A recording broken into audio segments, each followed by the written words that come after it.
Was Whoopi Goldberg being suspended from The View her Negro wake-up call? Sir, let me tell you, when I saw this question and I got some, so I was already aware of what have occurred, but like definitely took the opportunity to deep dive into this. And I was like, man, this question was on the money. because at the end of the day, I mean, for me, this is a clear cut, absolutely, right? It's just, of course it was that. And furthermore, she was being made an example of. So to directly answer the question, was Whoopi Goldberg being suspended from The View her Negro wake-up call? My answer is, of course. And furthermore, she was being made an example of. Because I mean, in all honesty, this was actually an eye-opening situation for some of those naive people who think that we're just so far along in society compared to where we used to be. Because what this really did was shine a light on the reality of just how much more sacred things are to those who empower and their abilities to enforce it when they want to, which shows that they are electing to not enforce issues that are important to the Black community. Right. Let me just elaborate a little bit there. Whoopi Goldberg makes a comment about the Holocaust. Everyone as far as the powers that be, loses their shit. She's suspended for 2 weeks. But people make comments about slavery, against slavery, and etc. all the fucking time. And very rarely do we see this kind of punishment. Very rarely are they made to hold this kind of atonement as Whoopi Goldberg was. That's crazy to me. Anyone who is choosing to ignore that, you are choosing to be willfully ignorant on this subject. Because I mean, anyone in the free world can make a comment about slavery and, you know, if they might get like a slap on the wrist or you know, you can't do that, or some kind of politically correct trope, right? But are they going to be ostracized and just, you know, demonized and cancel culture, ready to just jump in and all of that stuff as quickly as Whoopi was? Absolutely not. No. Absolutely not. And the reality of it is that's because this is a show that the powers that be are going, it's a reminder is what it is, that the powers that be are still in control of our narratives. They're still in control of how we can think to a certain extent. Yeah, you can have these thoughts. You can think that as much as you want to, but don't you say it. You know what I mean? Like it shows the limitations of our freedom. That's the reality of it. And I mean, if you go back to the matter at hand, what she said is not, in my opinion, being construed the way she intended. Because the reality is the Holocaust was about the hatred of anyone non-German that the Germans in power at the time determined to not be equivalent to them, and who contained a certain amount of power and wealth that those Germans felt belonged to them. That's the reality of it. That was the general consensus for the Holocaust. I mean, this is not anything new that any other historian hasn't already said. That's whether they're white, Black, Spanish, or not. Historians have been saying for the long time, this was about German narcissism. So all of a sudden, Whoopi Goldberg says it's not about race, even though historians have been saying for years and years and years that the Holocaust was about German narcissism and everybody loses their shit. I mean, make it make sense. That doesn't make any sense. This has been, you know, construed this way by so many people But now all of a sudden, Whoopi Goldberg is a demon from hell who doesn't empathize with Holocaust victims. That's not what happened. That's not what she said. What happened. That's not what happened. That's not what she said. People ran with their emotions because she had the audacity as a Black person to say anything about the Holocaust. That's the reality of it. Mm-hmm.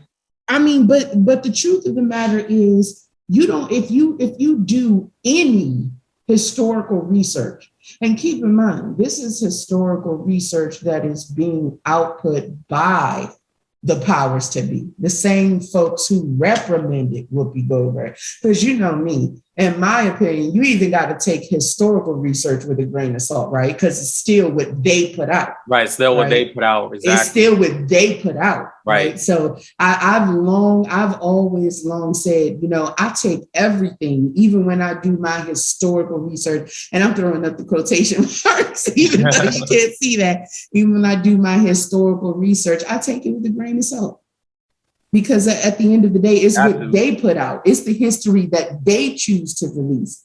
But when you think about how oxymoronic their argument is, being that they're releasing the history that says this was about German narcissism, to then turn around and reprimand someone who agrees with that sentiment, what other conclusion can you come to except for it was that I can say it because I'm in power.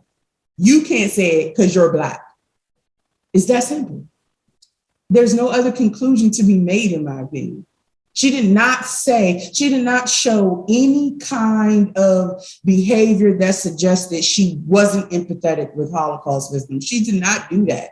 She did not speak negatively of their experience. She spoke on what she believed the cause of the Holocaust to be, which is in line with most historians about the Holocaust. Mm-hmm.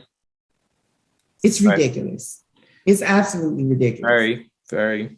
The reality is, what she said is a widespread consensus. It's just one that only certain people are allowed to speak freely. Anyone else needs to stay in their place. It's that simple. And in her case, her Negro place. Her being suspended from the View, her Negro wake-up call. Absolutely. That's exactly what it was. They were trying to send a message that, hey, we're still in power here. Don't get too comfortable with your quote unquote freedoms. We still control the narratives that are allowed. And she didn't say anything that hasn't been said by historians, accredited historians at that, on this very same subject.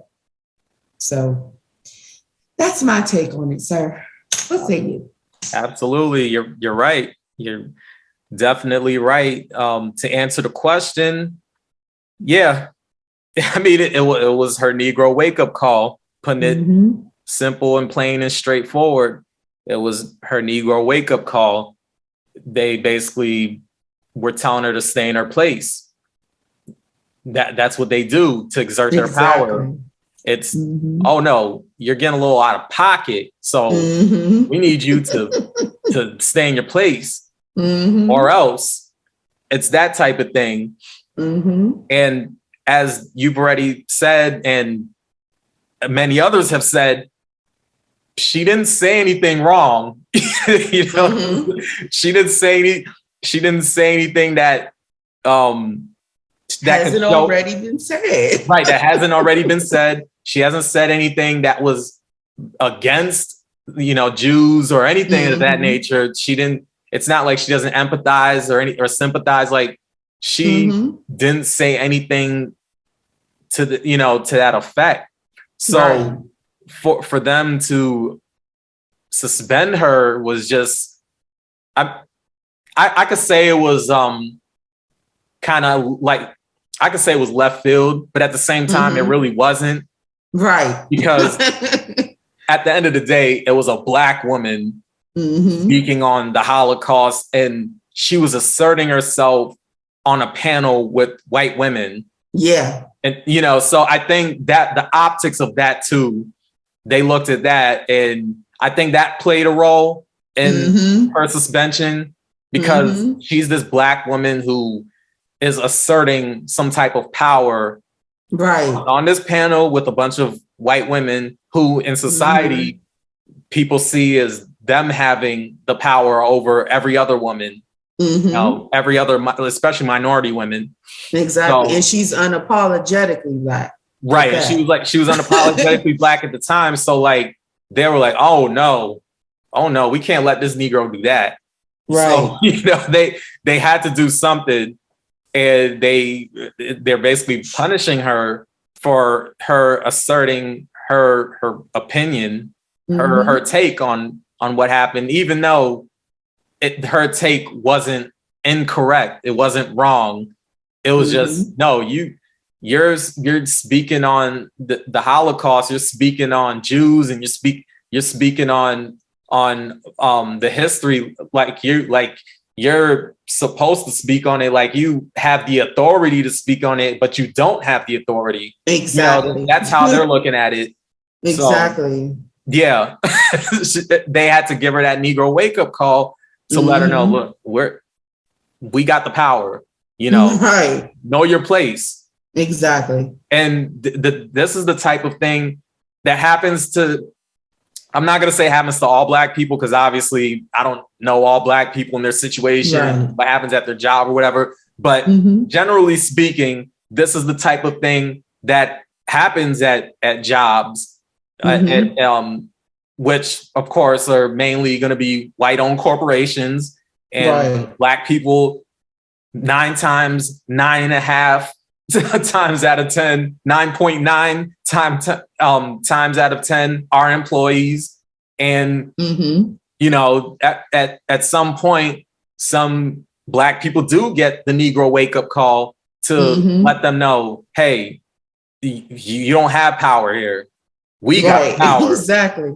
Stay in your place. Don't get too loud. Don't, basically that, you better behave or else. Exactly. It's that whole thing. Exactly. Yeah. You're absolutely right. I totally agree with you. And that's just the thing. Like, it's, for me, I just feel like you can either choose to recognize it for what it is, which is obvious, or you can choose to be willingly ignorant and say, no, they were just making sure she wasn't offensive and etc. Those are the only two options. These subjects don't have any gray areas. You know what it is. If you're of a certain consciousness and intelligence, what she said is no different than what has been said by so many others. Right. The obvious difference between her and those others is that she's Black. Right. It's that simple. Right. And you either choose to acknowledge that or you don't. But if you don't, you're choosing to be willingly ignorant. That's a choice. That's a decision that you're making. Yeah, they're choosing to be willfully ignorant, and they're choosing to at times be apathetic. They're choosing to just say, well, who cares? I'm not dealing with it. I'm not Black. I'm part of the dominant society. This doesn't affect me. So I mean, oh well, they know, and they're conscious, just like you mentioned, that they have a certain consciousness about it, but they don't care. Some of these people they just don't care, and they choose to turn a blind eye to it. So that's what happens. Totally agree.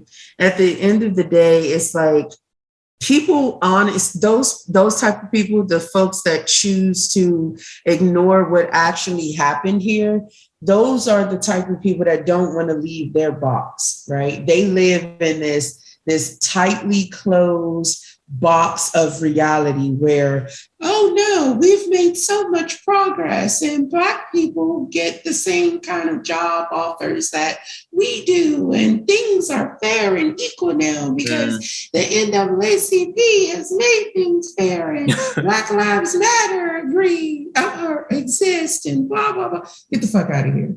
Okay. Yeah. All those of are those covert things. races. Exactly. Like, stop it. Racism is still rampant. Okay. It's that simple. Ahmaud Arbery was unfortunately a pure cut example of that. And some Oh people yeah. will argue, yes, well, they are going to jail for that and etc. But look at how long it took for them to even be arrested for the crime, to Right, even be exactly. brought to justice for the crime. They were literally sitting around for months and months after it occurred without an arrest. Right. But things had to Cut go the bullshit. viral. Things had to go Exactly. viral for something to even happen. Exactly. Exactly. Like just cut the bullshit. That's why I say it's willful ignorance. And it's the same applies in this case. You either recognize that she did nothing different than so many other people who are not Black. And the only reason that this was deemed as severe as it was is because she's Black. And furthermore, she's unapologetically Black. It's that simple. Right, exactly. She was a Black woman asserting herself, and in those spaces, that's a no-no. Yeah, that's a big no-no. That's exactly. yeah. So and real quick to speak to your point about like people talking about the Holocaust and they get punished if they say anything that could even be taken sideways about it. But like if people speak on slavery, and they'll get a little slap slap on the on the wrist. wrist. And it all it all boils down to power. See, the thing is, the powers that be, they control, they have the power. And in this case, Jews in that industry are in the powerful positions. They're in the powerful positions. So they're able to assert their power because they're in that position and they can. So I think it all boils down to the fact that Black people, at some point, we're going to have to gain power. We're going to have to attain power and get in control of certain industries. And once we do that, and yeah, if somebody talks sideways about slavery or anything having to do with Black people, then at that point we could start asserting our power in that case. But that would be the only time where, if somebody says something sideways about Black people, where any type of serious punishment can be afflicted to whoever talks reckless. Like that's the only time, because if you're working for another group of people, if you're working for a different race of people, they're not gonna punish. They're not gonna, outside of a possible slap on the wrist, they're not gonna go all out to punish people for talking reckless about Black people. They're just not gonna do it because they don't give a fuck.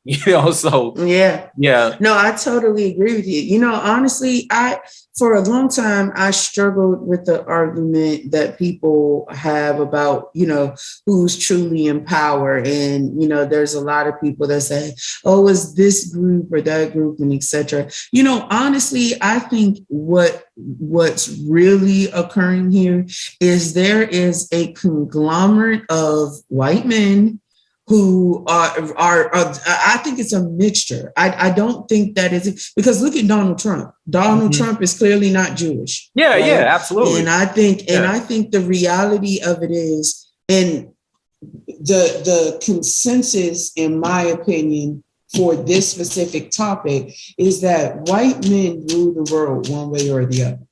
I honestly believe that it really is, boiling down to it being one major group who's at the helm of the power across the world. And that's white men.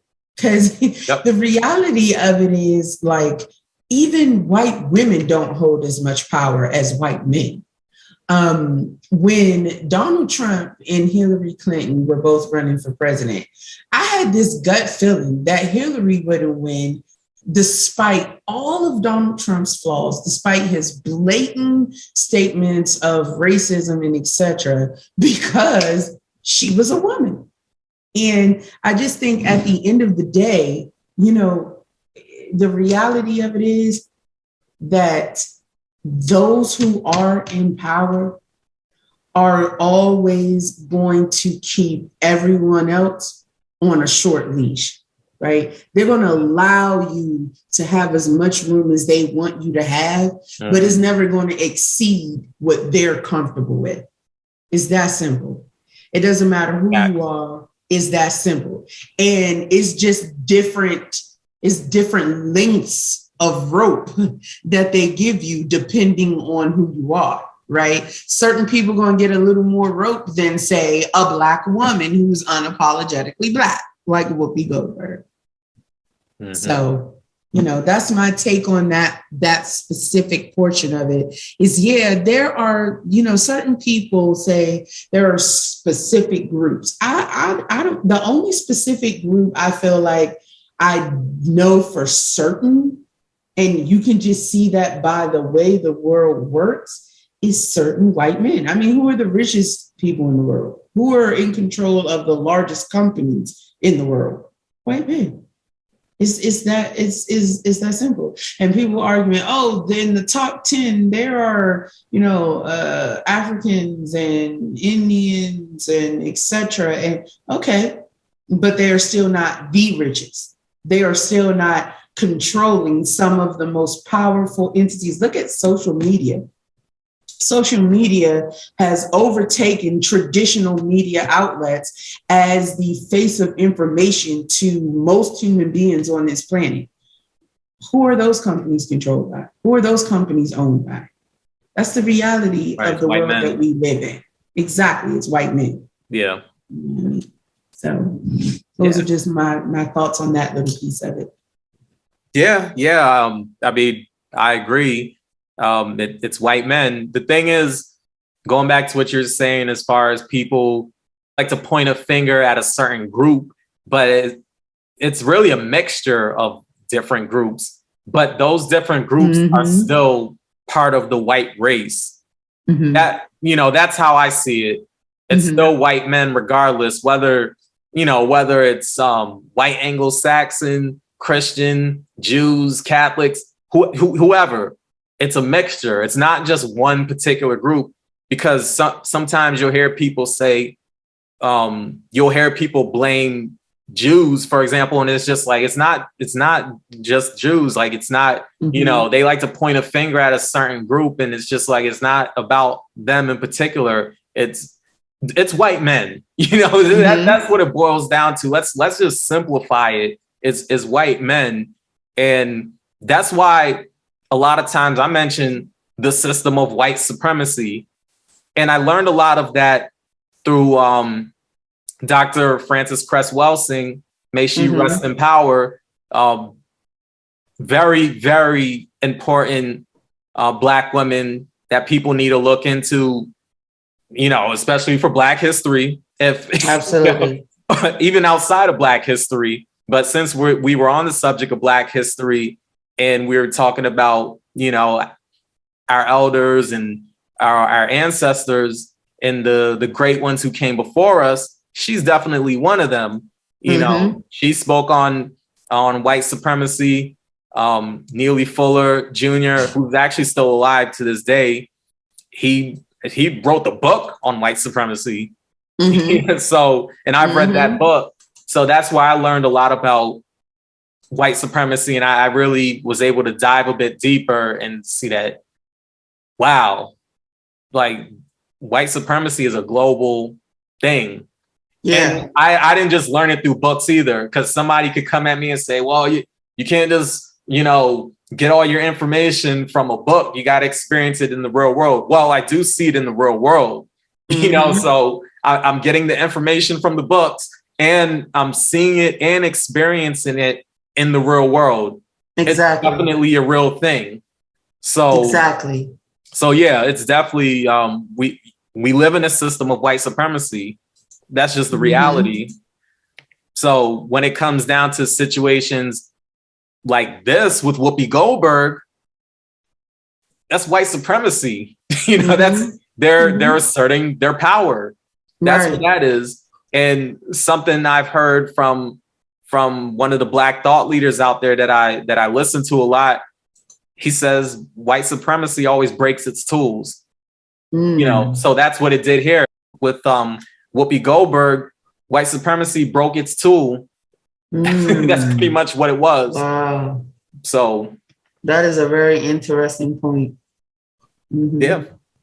Yeah, definitely. I think there's definitely, it for me is a clear cut sign of stay in your place. You know what I mean? Absolutely. Like that Definitely it's that simple. Stay in your place. You can only say as much as we deem appropriate for you to say or allow for you to say. You jump out of line in any way, these are the repercussions. And because again, you can look up 1,000 different ways, the multiple people who have made the same assessments about the true cause of the Holocaust. It was about German narcissism for those folks who were in power. It was about Hitler's hatred towards anyone who wasn't, in his eyes, worthy of being equivalent to Germans. And to insinuate that it was anything other than that, or that that wasn't the case is absolutely ridiculous, because it is the general consensus amongst most historians. There were so many German people who didn't even agree with Hitler, but who went along with the ideology because it was what was in place at the time. Right. And it was so much a contrived notion by him that he was just able to hypnotize people with, that that's really the basis for tyranny and dictatorship in the world we live in today. When you look at, is someone a tyrant, is someone a dictator, you look at, do they have a similar skill set to Hitler? I mean, that's the reality of it. He was really the forefather of dictatorships. He was the forefather of what can happen when someone has a certain ability to manipulate and charm people into a general consensus, no matter how horrendous it is. He could sell his agenda like no one else in history has been able to. He could get people to identify a cause, right? Look at the times that were happening. It was difficult social economic times for almost every country across the world at that time, right?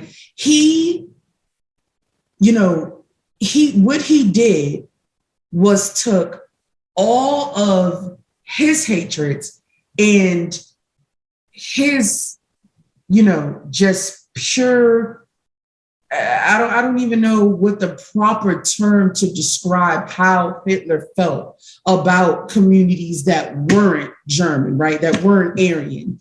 And he really was able to just articulate it in a way that made people at that time, German people at that time, connect with his ideology. And so what Whoopi Goldberg was trying to display was exactly that.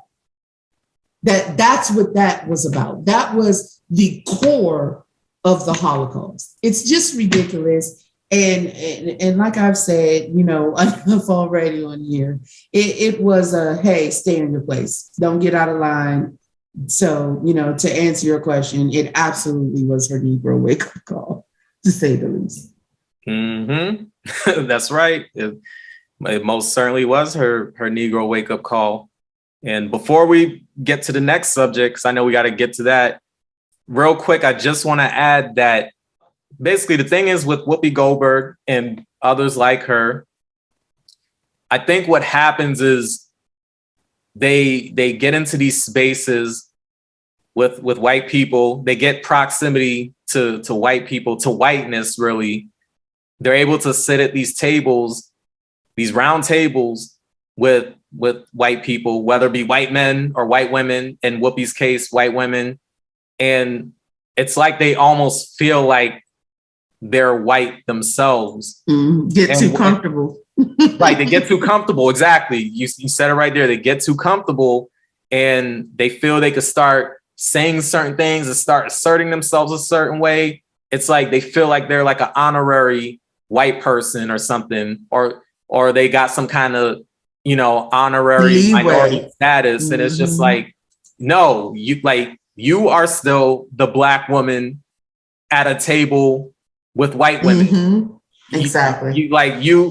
You didn't realize your place and all that. Yeah, right. You didn't realize your place in the pecking order, because that's the thing. There's still a pecking order when it's all said and done. And I think that was one of the issues too.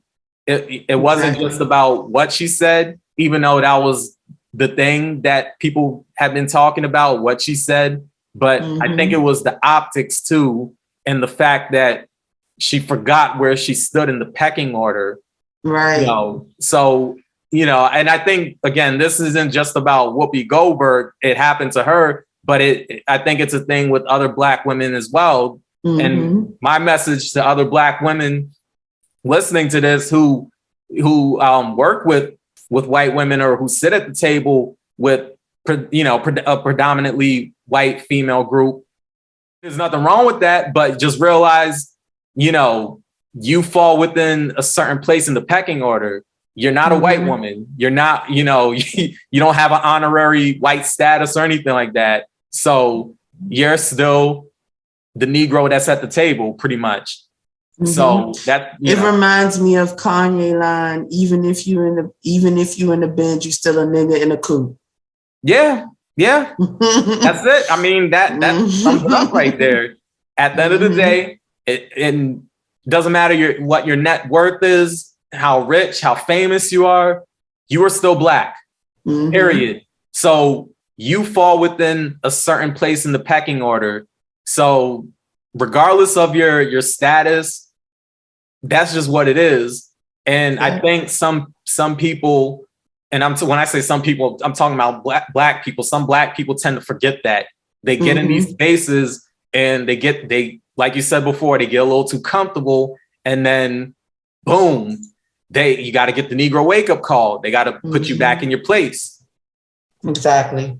Totally agree. Yep. Definitely think we're on the same page on that perspective. And, you know, I definitely am not choosing to be willfully ignorant on this. That's obviously what happened here. And for anyone who disagrees, I feel bad for you, because I can't live in a world where I'm purposely choosing to ignore what's right in front of my face. Same here. Same here.